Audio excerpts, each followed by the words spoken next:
ঘটনাস্থল ভারতের বীরভূমের সদাইপুরের থানা এলাকা।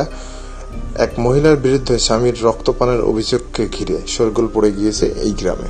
নিয়মিত স্বামীর বুকের উপরে উঠে বসে রক্তপান করত। তাদের ঘরে নাকি এদিক ওদিক ছড়িয়ে ছিটিয়ে মৃত মানুষের খুলি হাড়গোড় পড়ে থাকতে দেখা যেত।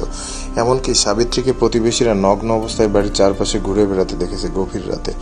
ভয়ে স্থানীয়রা খুব একটা ওই অভিশপ্ত বাড়ির কাছেও যেতেন না।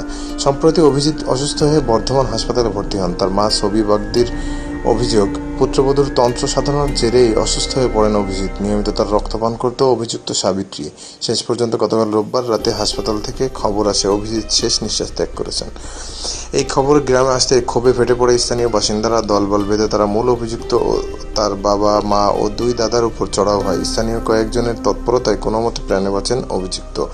খবর পেয়ে পুলিশ অভিযুক্তদের উদ্ধার করে থানায় নিয়ে যায়। এদিকে স্থানীয়দের অভিযোগ, অভিজিতের মৃতদেহ গ্রামে এসে পৌঁছলেও শোক প্রকাশ করতে দেখা যায়নি তার বউকে, বরং সে সময় নাকি ঘরের ভেতর থেকে মৃত মানুষের খুলি, কাটা আঙ্গুল নিয়ে এসেও কিছু মন্ত্র পড়তে শুরু করে সাবিত্রী।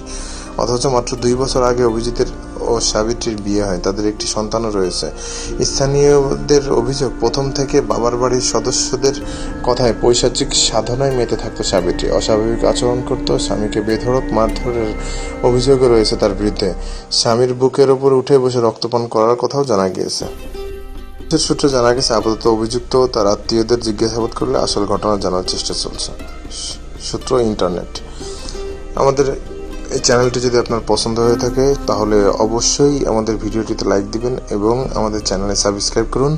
এবং সাবস্ক্রাইব বাটনের পাশে ছোট্ট একটি আইকন আছে, যে বেল আইকন, সেটাতে ক্লিক করুন। তাহলে আপনি আমাদের সব ভিডিও আমরা যখনই পোস্ট করব তখনই আপনি পেয়ে যাবেন।